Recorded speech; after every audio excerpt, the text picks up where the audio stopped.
इस लेक्चर में हम पढ़ रहे हैं ज्योग्राफी चैप्टर नंबर 4 एग्रीकल्चर, और आज हम डिस्कस करेंगे कॉफी, जो प्रीवियस लेक्चर के फैमिली का एक क्रॉप रह गया था। That particular crop we will discuss wheat के ग्रो करने का प्रोसेस टिल इट हार्वेस्ट। कौन कौन से प्रोसेसेस इन्वॉल्व होते हैं through out the cultivation of wheat. We will discuss technological and innovational development in the field of agriculture with the help of government. Also, साथ में हम देखेंगे बच्चों map study regarding all the crop and their related areas। ठीक है, तो आराम से बैठना, आज धीरे धीरे समझते जाना, क्योंकि बहुत कुछ है पढ़ने के लिए। लेकिन मैं सब कुछ ऐसे मोनोटोनस नहीं पढ़ाऊंगी, पिक्चर्स भी दिखाऊंगी, आराम से पढ़ाऊंगी। ठीक है, टेंशन नहीं लेना बिल्कुल।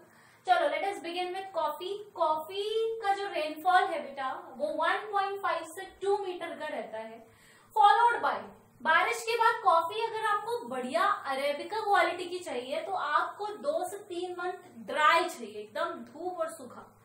ठीक है, टेम्परेचर चाहिए 23 डिग्री सेल्सियस से 28 डिग्री सेल्सियस का। एरिया जहां पे ग्रो होता है, कॉफी ग्रो होनी शुरू हुई थी initially from Baba Budan hills. उसके बाद धीरे धीरे जब हमने बढ़ाया तो we get to Nilgiri, Kerala and Tamil Nadu, right. Other features, पूरे वर्ल्ड की 3.2% की कॉफी इंडिया ग्रो कर देती है, and that to fine quality, बढ़िया क्वालिटी की कॉफी के लिए भारत जाना जाता है। ठीक है, तो ये आपके कुछ फीचर्स हो गए कॉफी के, एंड विद दिस आपके सारे क्रॉप जो बोर्ड एग्जामिनेशन के पॉइंट ऑफ व्यू से बहुत इंपॉर्टेंट है, पूछे जाते हैं, सारी डिटेल के साथ कवर अप हो चुके हैं। और अब हम पढ़ेंगे the process of production of wheat till it harvest, और वो ऐसे नहीं पढ़ेंगे, that we will have here some few of the images display, जिसकी हेल्प से आप देखते जाइए और समझते जाइए। So let's move towards the wheat production. Students, let us begin with the wheat, with the presentation of the process of wheat cultivation। तो पहला जो प्रोसेस है, पहला जो स्टेप है wheat की कल्टिवेशन में, वो जाता है लेवलिंग ऑफ लैंड। ठीक है, लेवलिंग ऑफ लैंड क्या होता है? देखो पहले ना प्रिपरेशन ऑफ सॉइल होती है, जिसमें लैंड को, सॉइल को पहले खुरद के और उसके बाद लैंड को लेवल किया जाता है, एकदम बराबर किया जाता है, तो उससे बोलते हैं preparation of soil.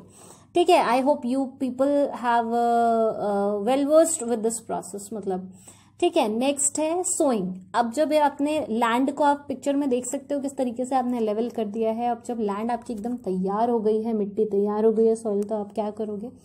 Now it's a time कि आप उसमें बीज डालो, तो अब आप सोइंग कर रहे हो। This is the process of inserting seeds into the soil. Next देखिए, नेक्स्ट सोइंग के बाद क्या आएगा? इरिगेशन। अब इरिगेशन में आपको पानी देना होता है। ये देखो थोड़ा थोड़ा सा ये जो आपका क्रॉप है ये ग्रो हो गया है। ठीक, अब ग्रो होने के बाद इसमें हम पानी देंगे, और पानी हमें टाइम टू टाइम देते रहना है इन द प्रॉपर क्वांटिटी। ठीक है, पहले के फार्मर्स इरिगेशन फैसिलिटी के लिए मॉनसून रेन पर डिपेंडेंट रहते थे, पर अब मॉनसून रेन के अलावा we have tubewells and many other irrigation facilities nowadays. ठीक है, नेक्स्ट स्टेप आएगा, आपने पानी अच्छे से दे दिया, अब आप क्या दोगे? Addition of manure. अब आपको अपनी सॉइल को फर्टाइल बनाने के लिए क्या करना है? मेन्योर ऐड करना है। तो आप उसमें time to time manure add करोगे, खाद डालोगे, और उसके बाद फर्टिलाइजर्स भी ऐड करोगे। फर्टिलाइजर्स क्यों? ताकि आपके कीड़े ना लग जाएं आपके इसको, क्रॉप को।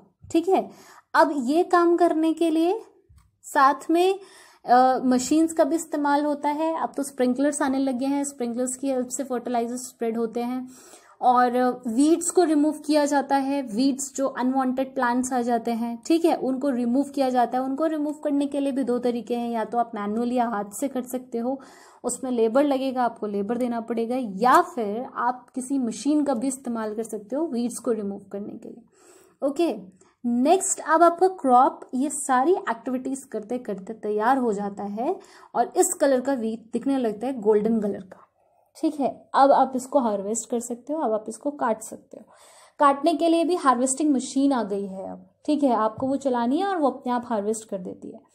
जब आप इसको हार्वेस्ट कर लेते हो ना स्टूडेंट्स, तो हार्वेस्ट करने के बाद इसको थ्रेश किया जाता है, यानी कि इसमें से जो पार्ट हमें नहीं चाहिए उसको अलग किया जाता है और वीट को अलग किया जाता है उसमें से। तो इस तरीके से आप देख रहे हो ये बंद के रख दिया जाता है इसके लिए। अब थ्रेशिंग मशीन्स भी आने लगी हैं, और थ्रेशिंग मशीन तो पुरानी भी हो गई है। पहले लोग क्या करते थे, थ्रेशिंग मशीन अलग खरीदते थे और हार्वेस्टिंग मशीन अलग खरीदते थे। अब थ्रेशिंग कम हार्वेस्टिंग मशीन्स आ गई हैं मार्केट में, तो अब आप दोनों काम एक ही मशीन से कर सकते हो। ठीक है, ये थ्रेशिंग हो गई। थ्रेशिंग के बाद अब अनवांटेड जो आपको नहीं चाहिए, थ्रेशिंग में याद रखना अनवांटेड जो हमें नहीं चाहिए वो चीज़ें हम निकाल देते हैं वीट क्रॉप से। ठीक है, अब उसके बाद आप स्टोर करोगे बल्क में, इस तरीके से पैक करके पैकेट्स बना के एक स्टोरेज हाउस में उसको रख दिया जाता है, रखवा दिया जाता है। और उसके साथ अगर मार्केट में भी भेजना है तो मार्केट में भेजा जाता है, उसके लिए ट्रांसपोर्टेशन फैसिलिटी चाहिए। ठीक है, जो आपके वीट को ट्रांसपोर्ट कर सके मार्केट में। So we have following process we have discussed, preparation of soil, then sowing, then adding manure and fertilizers, फिर हमने irrigation भी किया था, and then storage, then irrigation के बाद weeds हटाए थे। ठीक है, weeds हटाने के बाद we have harvested, harvesting के बाद we have done threshing, threshing के बाद we have stored। okay, so this was all the process of wheat cultivation। ये आता है, ये पूछा जाता है कि प्रोसेस बताइए wheat के कल्टिवेशन के। That is why I have explained you. उसमें से बहुत सारे बच्चे जिनका बैकग्राउंड होगा वो ये पूरा प्रोसेस पहले से जानते होंगे। नेक्स्ट जो हमारा क्वेश्चन था, and that was very very important, please mark it as important, क्योंकि ये आता है और ये 3 मार्क या 1 मार्क में नहीं आता। इस टॉपिक से डायरेक्ट 5 मार्क का क्वेश्चन आता है students. And the question is कि mention technological and institutional reforms जो हमने एग्रीकल्चर सेक्टर में अभी तक की हैं। ठीक है, सो एक एक करके ये रिटन नोट्स में से हम पढ़ते जाएंगे कि क्या क्या वो रिफॉर्म्स हैं। देखो, वैसे तो थाउजेंड्स ऑफ ईयर्स में एग्रीकल्चर कैसे ग्रो हो, इस बात पे बहुत सारे डिस्कशन हो चुके हैं, बहुत सारी प्रैक्टिसेस आ चुकी हैं, बहुत सारे सर्वे हो चुके हैं। ठीक, but sustained use of land without compactable technological changes have hindered the pace of agriculture development. Land का सही इस्तेमाल, कि एक ही लैंड को हम सालों तक इस्तेमाल करते रहें फिर भी वो लैंड खराब ना हो, बैरन ना बने, वेस्ट लैंड ना बने, इसके लिए टेक्नोलॉजी का इस्तेमाल करना ज़रूरी था। बिना टेक्नोलॉजिकल और इंस्टीट्यूशनल रिफॉर्म्स के हम अपनी एग्रीकल्चर को डेवलपमेंट के स्तर पर नहीं लेके जा पाए। ठीक है, वो पॉसिबल भी नहीं है। समय के साथ साथ हमें डेवलप होना ही पड़ा। ठीक है, in spite of development of irrigation, most of the farmers in large part of the country still depends on monsoon and fertility of soil, natural fertility of soil. देखो, पहले के फार्मर क्या थे, इरिगेशन फैसिलिटी मैं अभी बता रही थी आपको वीट में, कि भाई पानी देने के लिए वो किस पे डिपेंडेंट थे, वो बिल्कुल मॉनसून रेन पे डिपेंडेंट थे। सॉइल की अपनी फर्टिलिटी की किसके लिए डिपेंडेंट थे, सॉइल जमीन में जो खुद से हो रहा है उसके लिए डिपेंडेंट थे, मैन्योर भी ऐड नहीं करते थे। लेकिन ये इंस्टीट्यूशनल रिफॉर्म्स ही हैं, ये हमारे टेक्नोलॉजिकल रिफॉर्म्स ही हैं कि जिन्होंने ट्यूबवेल्स दिए। अब तो फार्मर ट्यूबवेल्स का भी इस्तेमाल करते हैं। ठीक है, और भी बहुत सारी टेक्निक्स आ गई हैं पानी देने की, स्प्रिंकलर्स आ गए हैं ताकि ज़्यादा पानी वेस्ट ना हो और सब जगह पे इवनली पानी मिले। ठीक है, उसके साथ तो आप मैन्योर ऐड करते हो, मैन्योर की भी वैरायटी आ गई है मार्केट में, ये ऑर्गेनिक मैन्योर या ये मैन्योर या वो मैन्योर, उससे भी आप डिफरेंट अपनी सॉइल की फर्टिलिटी को रिगेन कर सकते हो डिफरेंट फॉर्म्स से। Okay, now for a growing population it poses a serious problem and various challenges. Agriculture, which provides more than 60% of share in livelihood, needs some serious technological and institutional reforms. देखो, भारत एक ऐसा देश है जहाँ 60% लोग agriculture करते हैं, और बेटा उसमें से मैक्सिमम % ऑफ लोग एग्रीकल्चर इसलिए नहीं करते कि उन्हें बेचना है, वो सिर्फ अपनी लाइवलीहुड चलाने के लिए करते हैं। ठीक है, अपना लाइवलीहुड उनका डिपेंडेंट होता है उस पर्टिकुलर कल्टिवेशन पर। फाइन, तो दस collectivisation, abolition of zamindaris, cooperation were given priority to bring out institutional reforms in the country after independence. तो जब गवर्नमेंट ने इस चीज़ का सर्वे किया बिफोर इंडिपेंडेंस, दैट इंडिया की ये कंडीशन है that many of the people are farming only for their survival. Commercial कोई यूज नहीं है उसमें. So they have brought down some institutional reforms, कुछ बदलाव, कुछ लॉज, कुछ पॉलिसीज उनके फेवर में फ्रेम की गई. And what are that? Number 1 is the land reform. 5-year plan में लैंड रिफॉर्म आया था, जहां पर बहुत सारे लैंडलेस लेबर्स को लैंड डिस्ट्रीब्यूट किया गया था, लेकिन बहुत ज्यादा इसका कोई फर्क देखने को नहीं मिला. तो नेक्स्ट आया right to inheritance. This has already led to the fragmentation of land holdings. इसमें क्या हुआ कि supposingly right to inheritance same है कि सपोजिंगली फादर के अगर 5 सन्स हैं तो the land will be equally distributed among all 5. ठीक है. सो सक्सेशन लॉ भी बोला गया था पहले, तो वो आया. उसके बाद the law of reform were enacted but the laws of implantation were lacking और ल्यूकवॉर्म. रिफॉर्म चीजें हो रही थी, बदल रही थी, बट इम्प्लीमेंट होने में उनको टाइम लग रहा था. सपोजिंगली पहले 5-year जो प्लान आया था जवाहरलाल नेहरू के टाइम में, उसको इम्प्लीमेंट होने में वो एग्जीक्यूट ढंग से नहीं हो पाया. दैट इज वाई वो इनैक्ट नहीं हो पाया. Otherwise it would have given us a great success. So the government of India embarked upon introducing agricultural reforms to improve agriculture in 1960s and 1970. Now this is very big thing कि फिर government को फिर से एक realisation हुआ कि अब क्या करना है, अब हमें फिर से रिफॉर्म्स को बहुत तेजी देनी है, इम्प्रूव करना है एग्रीकल्चर को. एंड देयरफॉर ये बहुत प्रीवियस क्लासेस का पढ़ा हुआ जाना पहचाना सा एक टॉपिक है, that is green revolution. 1960s और 70s में आया था. ग्रीन रेवोल्यूशन गवर्नमेंट ने चलाया, which was based upon the use of package technology. And white revolution were some of the strategies initiated to improve Indian agriculture. White revolution deals in dairy products. ठीक है students, if you have forgotten let me remind you, white revolution was related to dairy products and green revolution was related to farming. तो उसको बढ़ाने के लिए बहुत सारे changes किए गए. फॉर एग्जाम्पल क्या चेंज किया गया था ग्रीन रेवोल्यूशन के लाइन में? You must be knowing about green cards. किसान कार्ड्स वर लॉन्च्ड. ठीक है. उसके अलावा कई बार ऐसा किया गया है कि कर्ज माफी वाले प्लान्स आए हैं. उसके अलावा सब्सिडीज जो गवर्नमेंट ने थ्रो करी है, तो ये सब उसी डायरेक्शन में काम है. But this led to the concentration of development in few related areas.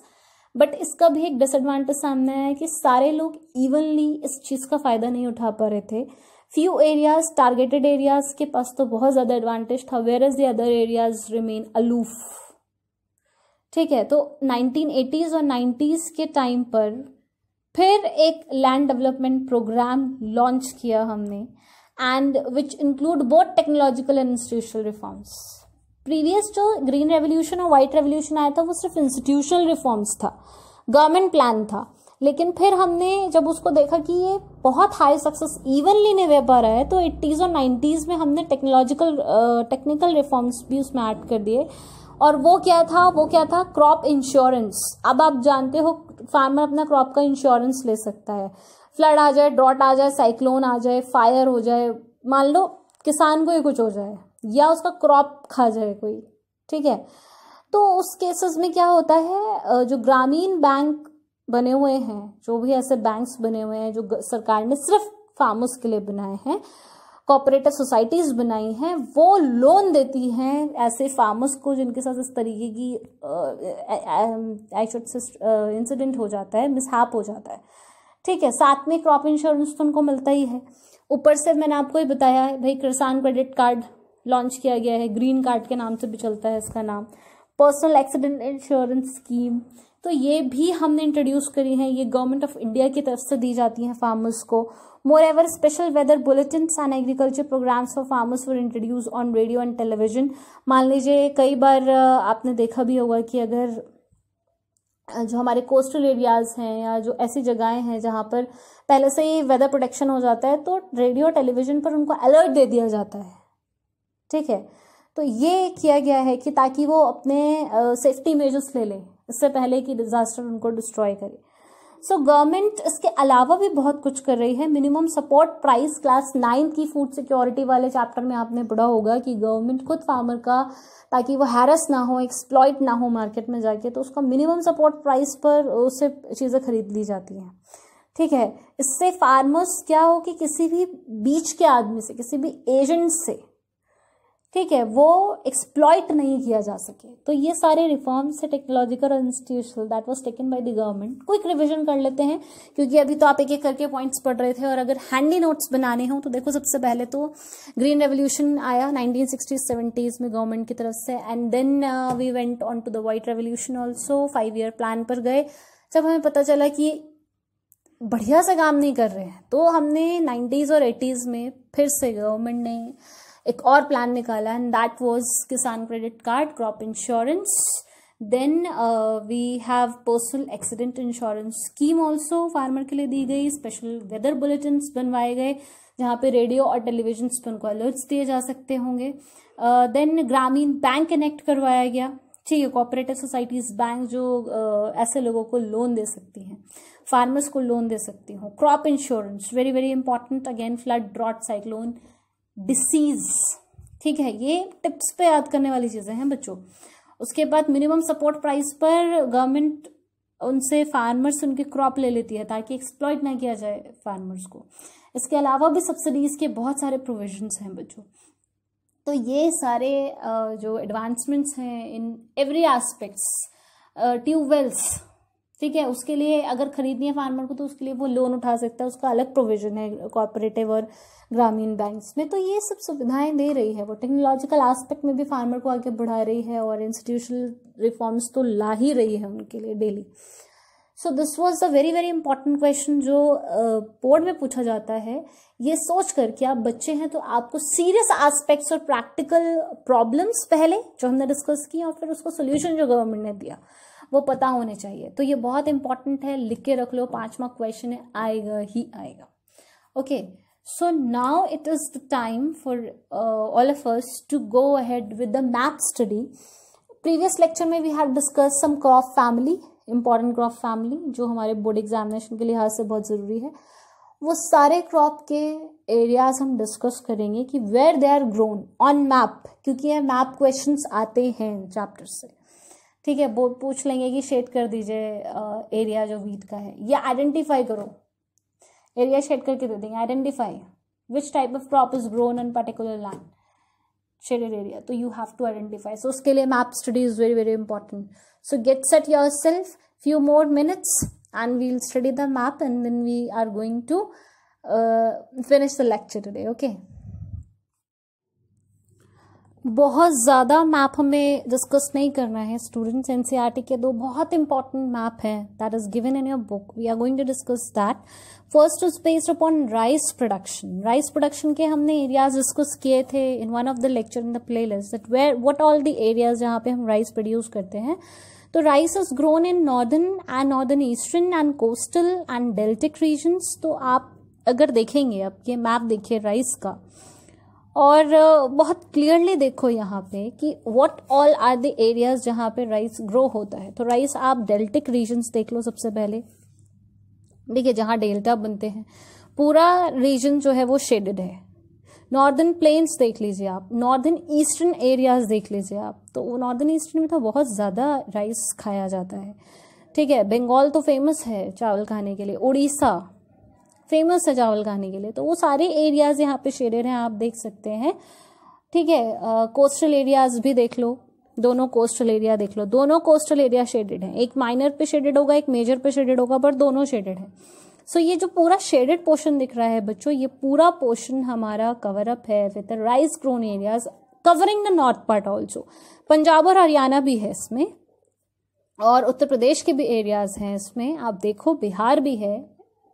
So we are covered with the areas which are north areas भी हैं, प्लेन्स ऑफ नॉर्दर्न भी हैं, और नॉर्दर्न ईस्टर्न भी हैं, असम वेस्ट बंगाल वाली साइड भी है। देन कोस्टल एरियाज भी कवर हो गए हैं, डेल्टिक एरियाज भी कवर हो गए हैं। So this was all for rice cultivation. Next map देखिए आप, वो व्हीट कल्टिवेशन का है बच्चों।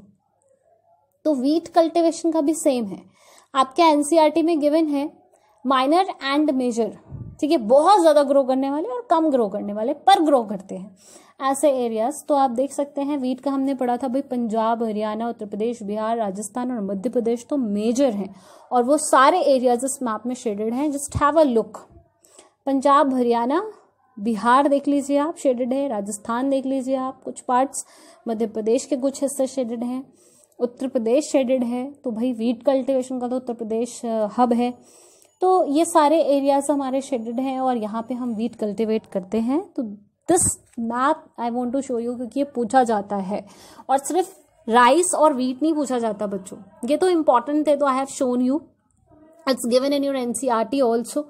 बिसाइड्स दैट आपको प्रिपेयर करना है, आपका कॉफ़ी का एरिया आपको पता होना चाहिए, ग्रो का, केरला का पता होना चाहिए, सॉरी टी का पता होना चाहिए, जूट का पता होना चाहिए, शुगर केन का पता होना चाहिए। वो एरियाज आइडेंटिफाई करने को भी आते हैं, लोकेट करने को भी आते हैं। सो get your self prepare, hands on map is very very must. Geography पढ़ रहे हो और मैप स्टडी नहीं आता तो फायदा नहीं है पढ़ने का। सो जब भी पढ़ो मैप लेके बैठा करो और फिर एरियाज को रिकॉग्नाइज और आइडेंटिफाई किया करो। And then if you have any problem, just comment down in the comment section. Live sessions में हम मैप प्रैक्टिस भी करेंगे. Everything is in the planner. Just keep patient, stay healthy, stay tuned for that. Keep subscribing, keep sharing, keep liking. Bye bye.